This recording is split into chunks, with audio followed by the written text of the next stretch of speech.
호두는 먹고 마시고 숨쉬는 부위이기 때문에 처음에 목소리가 쉬다가 거의 안 나오는 지경까지 되고요. 그거보다 이제 숨이 막힙니다. 숨이 차지고 계단을 오르내릴 때 숨차고 가만히 있을 때도 숨차고 쌕쌕거리는 소리가 나고 더 진행되면 밥이 넘어가지 않고 아까 말씀드렸듯이 안녕하세요. 서울성모병원 이비인후과에서 두경부외과를 담당하고 있는 박준욱입니다. 두경부외과라고 하면은 우리가 흔히 알고 있는 구강암, 후두암, 그것과 더불어 부인두암, 또 침샘암 등등 얼굴과 목 부위에 생기는 암을 주로 다루고 있습니다.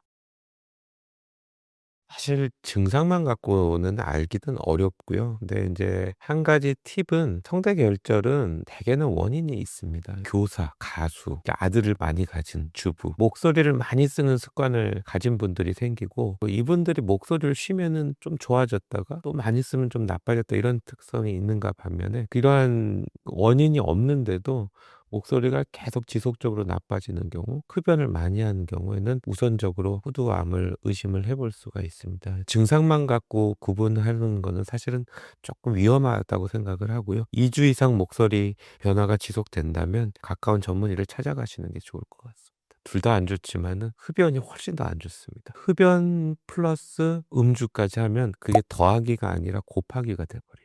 흡연과 음주를 하면 제가 흔히들 이제 환자분들한테 말씀드리는 10배 높아진다고 얘기를 하고 있습니다. 우리가 이제 간접흡연을 하건 전자담배를 하건 거기도 똑같이 발암물질이 들어있고요. 일부 보고에 의하면 간접흡연을 하는 게 떠다니는 연기에 더 발암물질이 많다는 보고들도 있습니다. 다른 분들에게도 피해를 줄 수 있는 게 흡연입니다. 그래서 안 하시는 게 좋을 것 같습니다.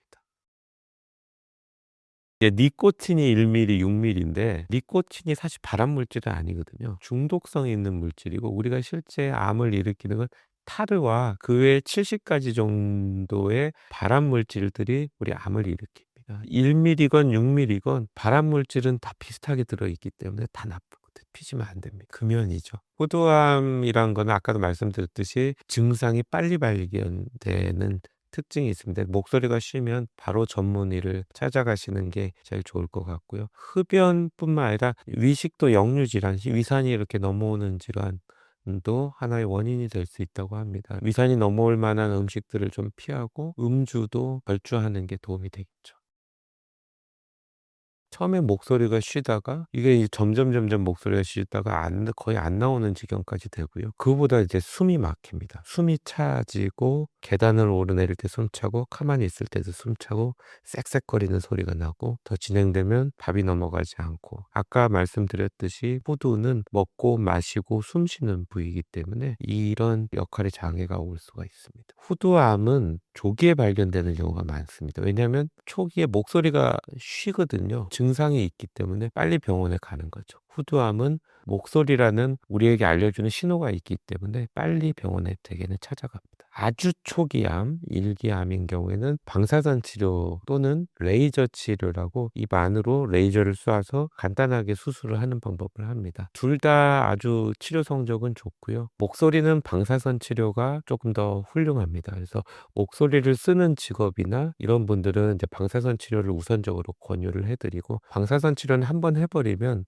나중에 재발했을 때 수술도 어렵고 방사선 치료는 또 할 수 없다는 그런 장단점이 있습니다. 그거보다 조금 더 진행된 암은 절개해서 수술하는 방법과 항암 방사선을 하기도 하고요. 더 진행된 사기암은 후두 전절제술이라는 큰 수술을 해야 되는 경우도 있습니다. 초기암 같은 경우에는 대개는 이제 목소리가 보존이 되는데요. 사기암, 후두 전절제술을 하면은 목소리를 잃게 되고요. 그런 경우에는 식도 발성이라고 식도와 기도를 연결해주는 기구를 삽입하거나 하면은 우리가 일상적인 목소리는 아니지만 의사소통할 정도까지는 만들어줄 수가 있습니다.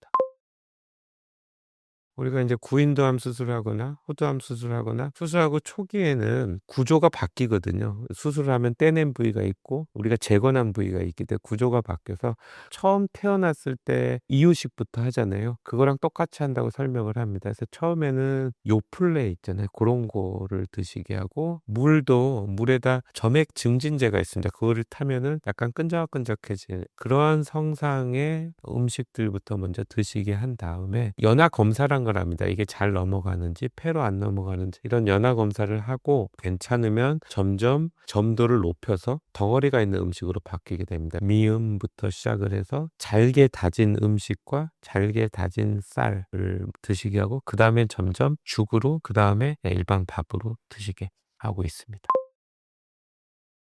금연이죠. 무조건 금연이고 금연을 했다고 해서 이게 바로 좋아지지 않거든요. 20년이 지나야 정상 사람들의 레벨로 내려간다고 하거든요. 지속적인 금연이 중요합니다. 플러스 음주. 음주와 흡연이 만나면 아까 말씀드렸듯이 곱하기가 된다고 했죠. 10배 증가됩니다. 그래서 금연, 금주. 금주까지 못하시면은 둘 중에 하나는 안 하셔야 되지 않을까 생각이 됩니다.